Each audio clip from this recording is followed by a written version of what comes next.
Hello guys, आप सभी का वेलकम है मेरे इस यूट्यूब चैनल पर। तो हम लोग आज पढ़ेंगे क्लास 7 का जो एनसीईआरटी बुक है ज्योग्राफी का, उसमें का चैप्टर 2 इनसाइड अवर अर्थ। तो चलिए शुरू करते हैं। The earth our homeland is a dynamic planet. It is constantly undergoes changes inside and outside. Have you ever wondered what lies in the interior of the earth? What is the earth made up of?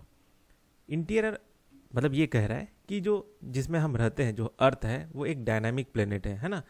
यहाँ पे inside जो है और outside हमेशा कुछ ना कुछ changes होता रहता है। अर्थ में हमेशा कुछ ना कुछ अंदर अंदर में और ऊपर साइड में कुछ ना कुछ चेंजेस होता रहता है। ठीक है, तो अब हम उसी चीज़ को जानेंगे कि ये अर्थ किससे बना है, उसके अंदर में क्या क्या होता है, वो सब चीज़।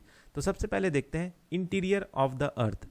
Just like an onion, the earth is made up of several concentric circles with one inside another. The uppermost layer, the uppermost layer over the Earth's surface is called crust. It is the thinnest of all layers. It is about 35 km on the continental masses and only 5% of the oceanic floors. इसमें ये कह रहा है कि जो हमारा अर्थ है वो एक प्याज की तरह है। जैसे प्याज में कई सारे छिलके होते हैं ना, वैसे ही अर्थ जो है उसमें भी कई सारे लेयर्स हैं, कई सारे ऐसा बने हुए हैं, है ना। एक लेयर के नीचे दूसरा लेयर, दूसरा लेयर के नीचे तीसरा लेयर, मतलब जैसे ये एक लेयर हो गया, इसके अंदर और एक लेयर हो गया, इसके अंदर एक और लेयर हो गया, ऐसा करके। ठीक है, जैसे प्याज का रहता है ना लेयर बाय लेयर, वैसे ही जो सबसे ऊपर का जो लेयर है, सबसे ऊपर का जो लेयर है, इसे हम क्या कहते हैं? क्रस्ट। ठीक है, ये जो ऊपर का जो लेयर है ये क्या है? ये जैसे मैंने ये बना दिया ना, तो ये जो ऊपर का हिस्सा है ना, ये क्या है? क्रस्ट है। ठीक है, क्रस्ट है। तो ये जो क्रस्ट है ये सबसे थीन लेयर है। देखिए यहाँ पे मेरे से थोड़ा सा ऊपर नीचे बन गया है, ये और पतला रहता है। ठीक है, तो मैं ये कह रहा था कि ये जो क्रस्ट है ये सबसे थिनेस्ट लेयर है। ठीक, मतलब इसमें कई सारे लेयर हैं, तो 4-5 लेयर है ना, तो इसमें जो सबसे पतला लेयर होता है वो क्रस्ट होता है। इसका जो थिकनेस होता है वो कितना होता है? जो कॉन्टिनेंटल मास है, ठीक है, एक तो ओशियनिक फ्लोर है और एक कॉन्टिनेंटल है, कॉन्टिनेंट है। ठीक है, तो जैसे ये कॉन्टिनेंट हो गया और ये ओशियन हो गया, तो ओशियन में जो फ्लोर है और ये जो कॉन्टिनेंट है ये, ठीक है।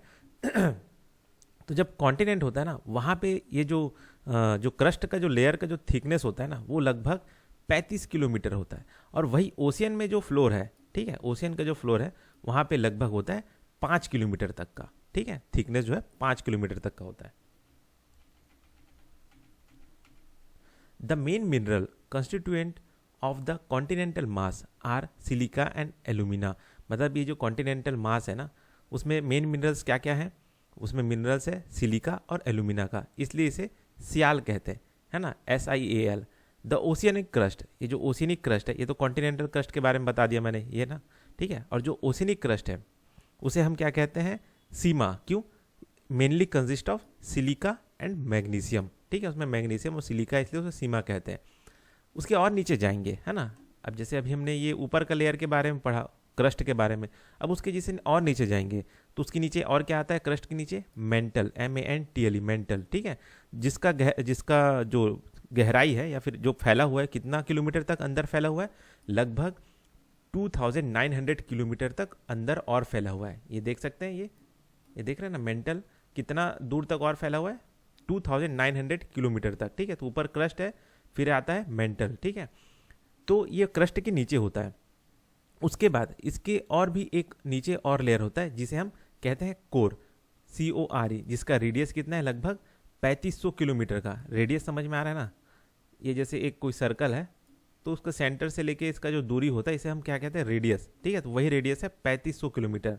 ठीक, और ये बनता है, ये इसमें क्या मिलते हैं? निकल और आयरन मिलते हैं, मेनली मेड अप ऑफ, ये निकल और आयरन का ही बना हुआ है, इसलिए इसे हम निफ कहते हैं, NIFE, निफ। ठीक है, द सेंट्रल कोर जो होता है, यही जो इनर कोर है, ये सबसे हाईएस्ट टेम्परेचर है यहाँ पे रहता है और हाई प्रेशर रहता है।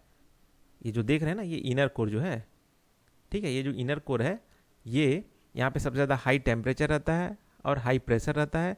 और ये जो कोर है ये किसका बना है? निकल और आयरन का। ठीक है, निकल और आयरन का, एंड इसलिए सर निफ कहते हैं, NIFE। और वहाँ पे सबसे ज़्यादा टेम्परेचर रहता है और सबसे ज़्यादा प्रेशर रहता है।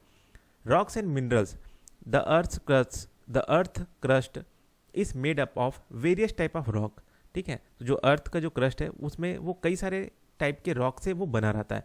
Any natural any natural mass of mineral matter that makes up the earth crust is called rock. मतलब ये कहा जा रहा है कि जो भी नेचुरल मास है मिनरल का, ठीक है, वो अर्थ क्रस्ट को बनाता है ना, और उसी को हम कहते हैं रॉक कहते हैं, ठीक है। मतलब कोई भी नेचुरल मास है जो कि मिनरल्स का है, मैटर का बना है ना, जो कि अर्थ क्रस्ट बनाता है, उसे हम क्या कहते हैं, रॉक करते हैं। और ये जो रॉक होता है ना, ये अलग अलग साइज का, अलग अलग कलर का, अलग अलग टेक्सचर के होते हैं, ठीक है। तो जो 3 मेजर टाइप के रॉक होते हैं वो कौन कौन से हैं? इग्नियस रॉक, सेडिमेंट्री रॉक और मेटामॉर्फिक रॉक, ठीक है। इग्नियस रॉक क्या होता है? जो मॉल्टेन मैग्मा होता है ना, अर्थ के क्रस्ट के नीचे में जो मॉल्टेन मैग्मा है वो क्या होता है, वो सॉलिडिफाई होता है, ठीक है। वो अगर जैसे या तो बाहर निकल के सॉलिड हो जाता है या तो अंदर ही में ही ठंडा होकर जम जाता है। तो जम जाने की वजह से वो क्या होता है, पत्थर जैसा ठोस हो जाता है, तो वो एक पत्थर ही हो गया। तो उस तरह के रॉक को हम लोग क्या कहते हैं, इग्नियस रॉक, या फिर उसे हम प्राइमरी रॉक भी कहते हैं। और ये जो इग्नियस रॉक होता है ना, ये 2 तरह का होता है। एक होता है इंट्रूसिव रॉक और दूसरा होता है एक्सट्रूसिव रॉक, ठीक है। इंट्रूसिव रॉक क्या होता है, मतलब वो रॉक, इंट्रूसिव रॉक मतलब वो रॉक जैसे कि ये लेयर है ना, अर्थ का लेयर है ना, यहाँ पे मॉल्टेन जो है मैग्मा है, ये बाहर जा रहा है लेकिन यहाँ पे ठंडा हो गया। अब ये यहीं पे जम के यहाँ पे पत्थर बन गया, ये अर्थ के सरफेस पे नहीं आया, ठीक है। तो ये जो अर्थ के सरफेस में ये पत्थर बन गया ना, इसे हम कौन सा रॉक कहेंगे, इंट्रूसिव रॉक, ठीक है, INTRUSIVE, इंट्रूसिव रॉक। और जो लावा, जो मैग्मा जो है बाहर निकल गया है ना, अर्थ सरफेस पे आ गया और यहाँ पे जो है अर्थ सरफेस में आके हवा से फिर वो ठंडा होकर पत्थर बन गया, तो ये वाला जो रॉक कहलाएगा, ये क्या कहलाएगा, एक्सट्रूसिव इग्नियस रॉक, ठीक है। मतलब जमीन के अंदर रॉक बन गया तो इग्नियस इंट्रूसिव रॉक, और बाहर आके वही मैग्मा जो है लावा के रूप में बाहर आया और वो पत्थर बन गया, तो वो क्या कहलाएगा, एक्सट्रूसिव इग्नियस रॉक, ठीक है। Since they cool down slowly they form large grains. Granite is example of such rock, ठीक है। अब यहाँ पे जो एक्सट्रूसिव रॉक है और इंट्रूसिव रॉक है, इसका आपको एग्जाम्पल दे देता हूँ। जैसे जो एक्सट्रूसिव रॉक है, इसमें से कौन कौन से, देखिए एक्सट्रूसिव रॉक में क्या होता है, इसका खासियत ये है कि उसमें वेरी फाइन ग्रेन्ड स्ट्रक्चर होते हैं, ठीक है, वेरी फाइन ग्रेन्ड स्ट्रक्चर होता है। क्यों वेरी फाइन ग्रेन स्ट्रक्चर होता है एक्सट्रूसिव रॉक में? क्योंकि वो बाहर आके तुरंत ठंडा होता है, ठीक है, बाहर आके तुरंत ठंडा हो जाता है, ठीक है। तो इसका जो एग्जांपल है, जो एक्सट्रूसिव इग्नियस रॉक है, उसका क्या एग्जांपल है, जैसे कि बसाल्ट हो गया।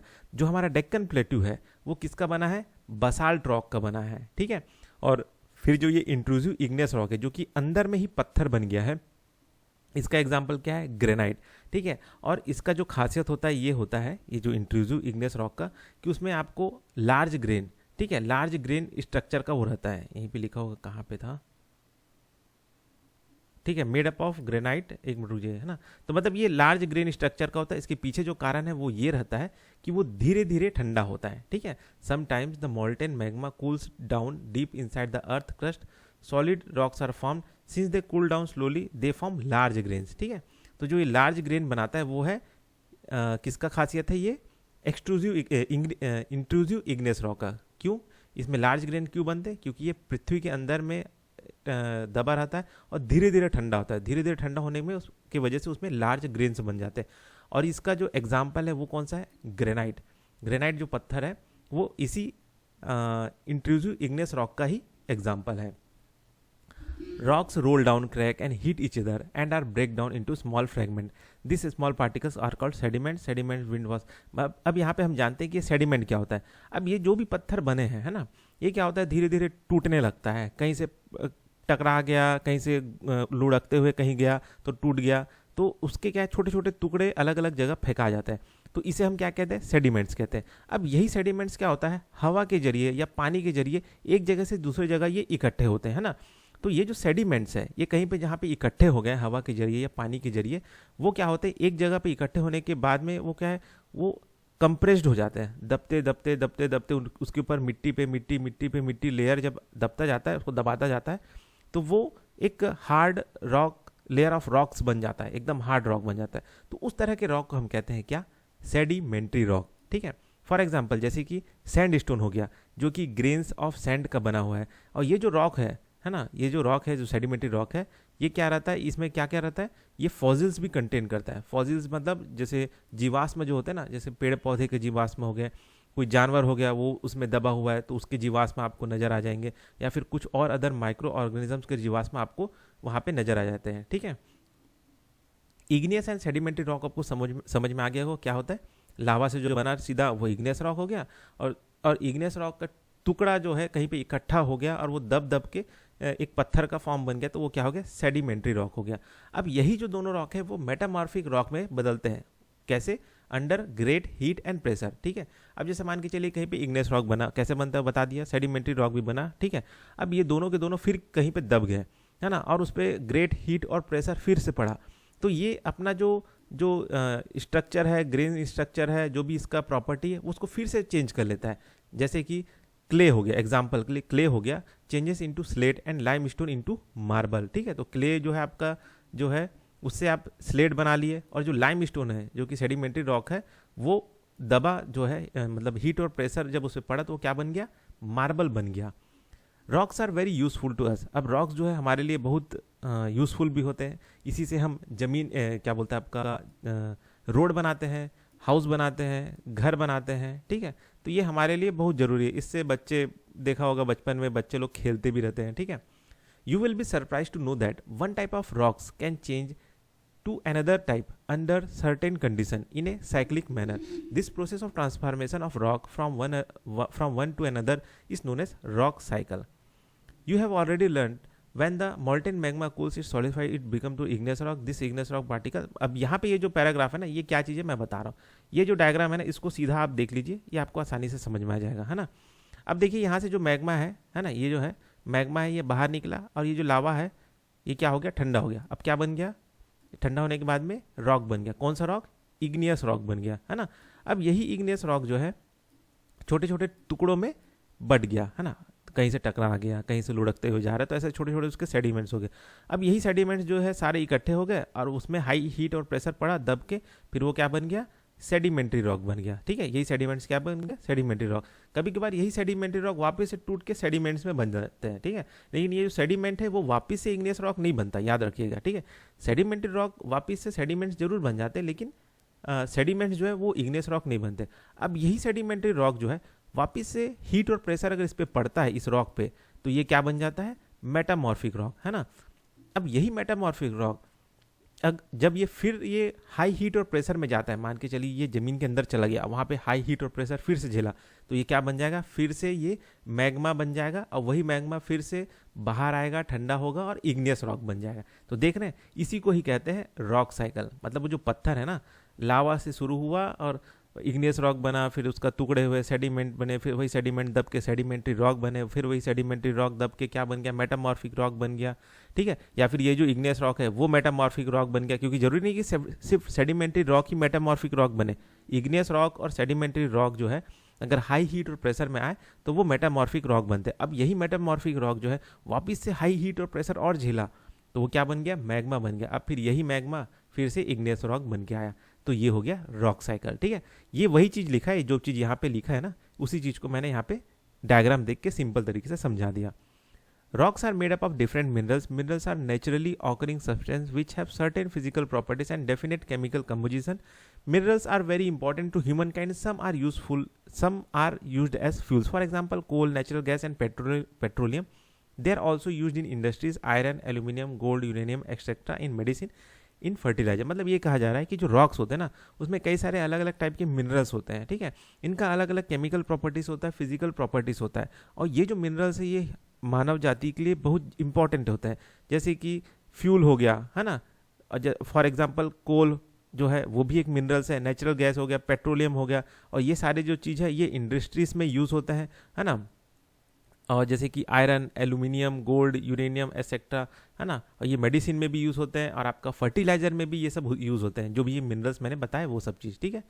तो यही सब चीज़ कह रहा है कि रॉक हमारे लिए ज़रूरी क्यों है ना। पेट्रोल मिलता है, उससे आपको गोल्ड मिलता है, एल्यूमिनियम मिलता है, नेचुरल गैस मिलता है, ठीक है। और इन्हीं सब का इस्तेमाल करके हम इंडस्ट्रीज चलाते हैं, फर्टिलाइजर बनाते हैं, दवाई बनाते हैं, वही सब चीज़, ठीक। तो इसको हमने पढ़ लिया। ये कौन सा चैप्टर था, मिनरल्स, नहीं मिनरल्स नहीं था, इनसाइड अर्थ, इनसाइड अवर अर्थ, ठीक है। तो बस इस वीडियो में इतना ही, फिर मिलते हैं नेक्स्ट वीडियो में।